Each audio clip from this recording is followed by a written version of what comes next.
નું વજન મોટી સંખ્યામાં છે. આ પ્રકારની મોટી સંખ્યાઓને ઘાતાંકનો ઉપયોગ કરી સરળતાથી 5.97 ગુણ્યા 1024 કિલોગ્રામના સ્વરૂપમાં લખી શકાય. આપણે આને 1024 એમ વાંચીશું અને બોલીશું. 1024 10 આધાર છે, જ્યારે 24 ઘાતાંક છે.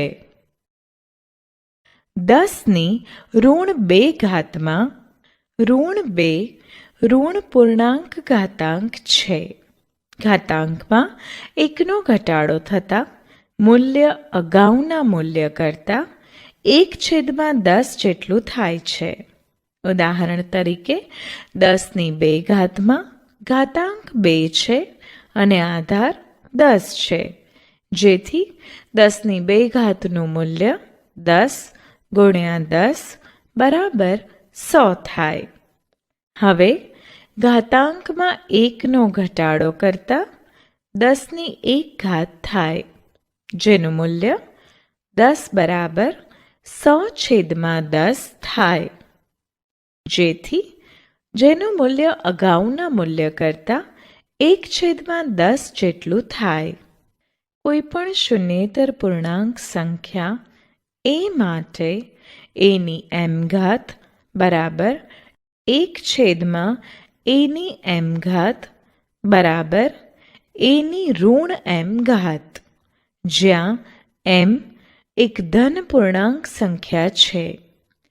1/aની m ઘાત એ aની m ઘાતનો વ્યસ્ત છે, અથવા aની ઋણ m ઘાત એ aની m ઘાતનો વ્યસ્ત છે. ઉદાહરણ 2ની 4 અને 10ની 100 નો વ્યસ્ત શોધો. ઉકેલ: અહીં 1/2ની 4 એ 2ની 4 નો વ્યસ્ત છે, અથવા 2ની ઋણ 4 એ 2ની 4 નો વ્યસ્ત છે. અહીં 1/10ની 100 એ 10ની 100 નો વ્યસ્ત, અથવા 10ની ઋણ 100 એ 10ની 100 નો વ્યસ્ત થાય. ઉદાહરણ 1425.36 ને વિસ્તૃત ઘાત સ્વરૂપે લખો. અહીં 5 એકમ, 2 દશક, 400, 1000 અને 3.6 ના સ્થાનમાં છે, જેથી એકમને 1, દશકને 10, 100ને 100, હજારને 1000, દશાંશને 1/10 અને શતાંશને 1/100 વડે ગુણી ઘાત સ્વરૂપે લખતા 1 ગુણ્યા 10ની 3 વત્તા 4 ગુણ્યા 10ની 2 વત્તા 2 ગુણ્યા 10ની 1 વત્તા 5 ગુણ્યા 10ની 0 વત્તા 3 ગુણ્યા 10ની ઋણ 1 વત્તા 6 ગુણ્યા 10ની ઋણ 2 મળે. નિયમ 1. કોઈપણ શૂન્યેતર પૂર્ણાંક સંખ્યા a માટે aની m ઘાત ગુણ્યા aની n ઘાત બરાબર aની m વત્તા n ઘાત, જ્યાં m અને n પૂર્ણાંક સંખ્યા હોય. ઉદાહરણ pની 3 ગુણ્યા pની 10 સાદુરૂપ આપી ઘાત સ્વરૂપે લખો. અહીં આધાર p સરખો છે અને ગુણાકાર હોવાથી ઘાતનો સરવાળો થાય, માટે ઘાત 3 વત્તા 10 બરાબર 13 થાય. તેથી pની 3 ગુણ્યા પીની 10 ઘાતને ઘાત સ્વરૂપે પીની 13 ઘાત લખાય. નિયમ 2. કોઈપણ શૂન્યેતર પૂર્ણાંક સંખ્યા a માટે એની m ઘાત છેદમાં એની n ઘાત બરાબર એની m ઓછા n ઘાત, જ્યાં m અને n કોઈપણ પૂર્ણાંક સંખ્યાઓ હોય. ઉદાહરણ: 2ની 5 ઘાત ભાગ્યા 2ની 6 ઘાત સાદુરૂપ આપી ઘાત સ્વરૂપે લખો. અહીં આધાર 2 સરખો છે અને ભાગાકાર હોવાથી ઘાતની બાદબાકી થાય. માટે 5 ઓછા 6 બરાબર -1 થાય. તેથી 2ની 5 ઘાત ભાગ્યા 2ની 6 ઘાતને ઘાત સ્વરૂપે 2ની -1 ઘાત અથવા 1/2 લખાય. નિયમ 3. કોઈ શૂન્યેતર પૂર્ણાંક સંખ્યા a માટે એની m ઘાત ની n ઘાત બરાબર એની mn ઘાત, જ્યાં m અને n પૂર્ણાંક સંખ્યા હોય. ઉદાહરણ: 4ની 3 ઘાતને આધાર 2 હોય તેવા ઘાત સ્વરૂપે દર્શાવો. ઉકેલ: અહીં 4 બરાબર 2 ગુણ્યા 2 બરાબર 2ની 2 ઘાત થાય.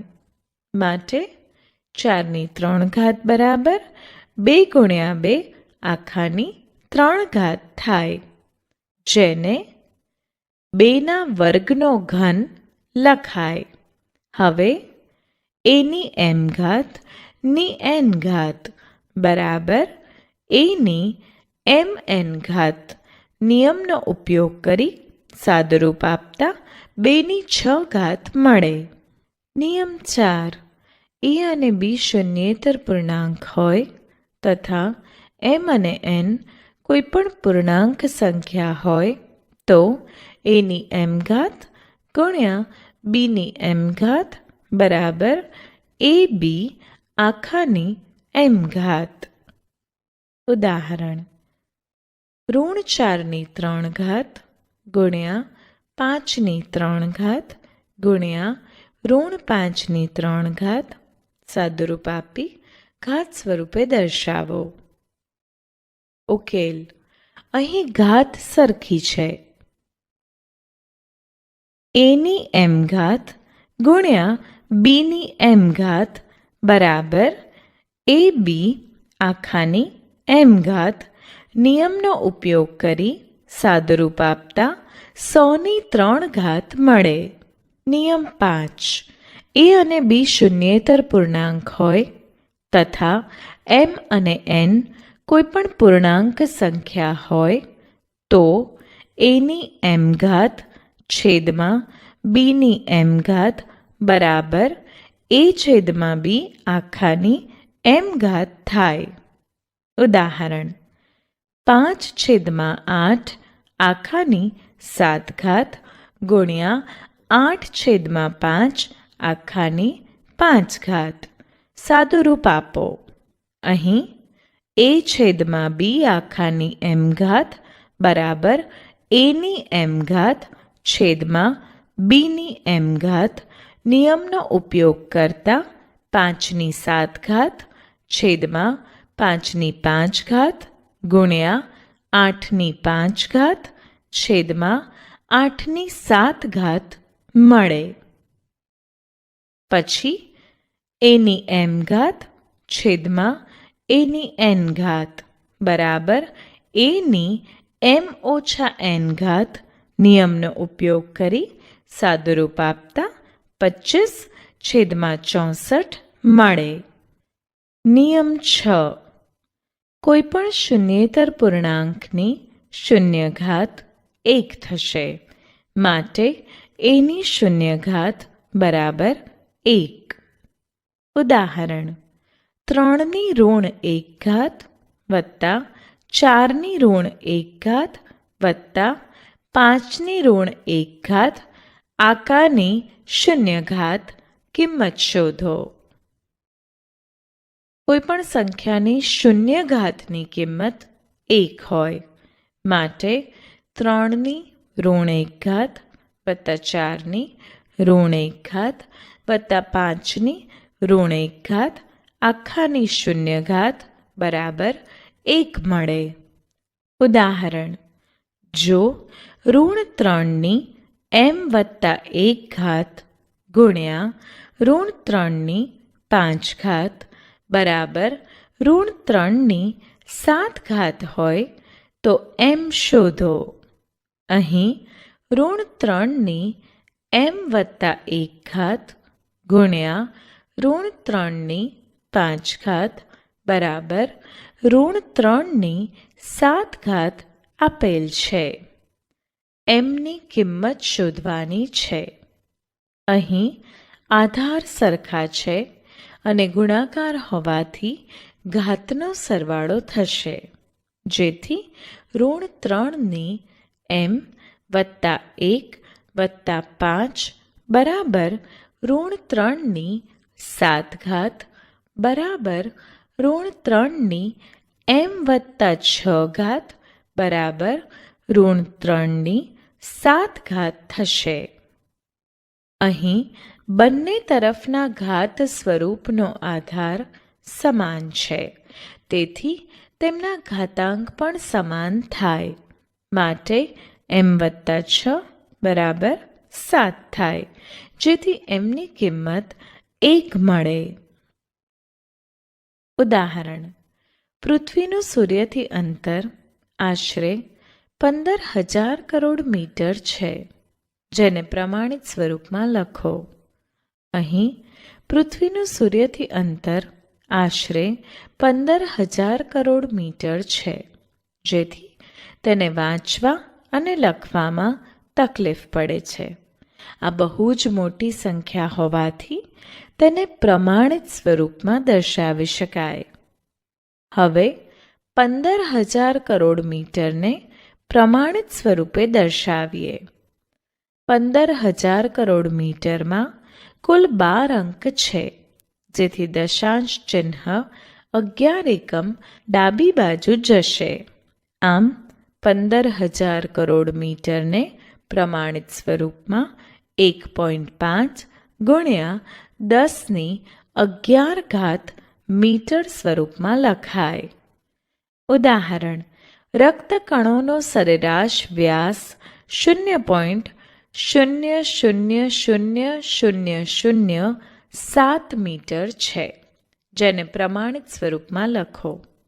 ઉકેલ: રક્તકણોનો સરેરાશ વ્યાસ 0.000007 મીટર છે, જે બહુ જ નાની સંખ્યા છે, જેને પ્રમાણિત સ્વરૂપમાં દર્શાવી શકાય.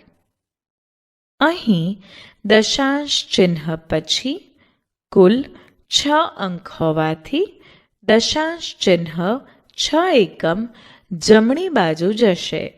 આમ 0.000007 મીટરને પ્રમાણિત સ્વરૂપમાં 7 ગુણ્યા 10 ની ઋણ 6 ઘાત મીટર સ્વરૂપમાં લખાય. ઉદાહરણ: નીચેની સંખ્યાઓને પ્રમાણિત સ્વરૂપે દર્શાવો. 1. 0.00003. અહીં દશાંશ ચિહ્ન પછી 5 અંક હોવાથી દશાંશ ચિહ્ન 5 એકમ જમણી બાજુ જશે. આમ 0.00003 ને પ્રમાણિત સ્વરૂપમાં 3 ગુણ્યા 10 ની ઋણ 5 ઘાત સ્વરૂપમાં લખાય. 2. 90,70,000. અહીં 90,70,000માં કુલ 7 અંક છે, જેથી દશાંશ ચિહ્ન 6 અંક ડાબી બાજુ જશે, જેથી 90,70,000ને પ્રમાણિત સ્વરૂપમાં 9.07 ગુણ્યા 10 ની 6 ઘાત લખાય. બહુ જ મોટી તથા બહુ જ નાની સંખ્યાઓની સરખામણી. ઉદાહરણ: સૂર્યનો વ્યાસ 1.4 ગુણ્યા 10⁹ મીટર અને પૃથ્વીનો વ્યાસ 1.2756 ગુણ્યા 10⁷ મીટર છે. પૃથ્વીના વ્યાસની તુલના સૂર્યના વ્યાસ સાથે કરો. ઉકેલ: અહીં સૂર્યના વ્યાસમાં 10⁹ છે, જ્યારે પૃથ્વીના વ્યાસમાં 10⁷ છે. દેખીતી રીતે સૂર્યનો વ્યાસ એ પૃથ્વીના વ્યાસ કરતાં મોટો છે. આમ સૂર્યનો વ્યાસ અને પૃથ્વીના વ્યાસના ભાગાકારનું સાદુરૂપ આપતા લગભગ 100 મળે છે. આમ સૂર્યનો વ્યાસ પૃથ્વીના વ્યાસ કરતાં 100 ગણો છે. ઉદાહરણ: 0.00007 મીટર માપ ધરાવતા રક્તકણોની તુલના 0.00001275 મીટર માપ ધરાવતા વનસ્પતિ કોષ સાથે કરો. અહીં રક્તકણનું માપ 0.000007 મીટરને પ્રમાણિત સ્વરૂપે 7 ગુણ્યા 10⁻6 મીટર લખાય અને વનસ્પતિ કોષનું માપ 0.00001275 મીટરને પ્રમાણિત સ્વરૂપે 1.275 ગુણ્યા 10⁻5 મીટર લખાય. આમ રક્તકણનું માપ અને વનસ્પતિ કોષના માપના ભાગાકારનું સાદુરૂપ આપતા આશરે 1/2 જેટલું મળે છે. તેથી રક્તકણનું કદ વનસ્પતિ કોષના કદ કરતાં અડધું છે.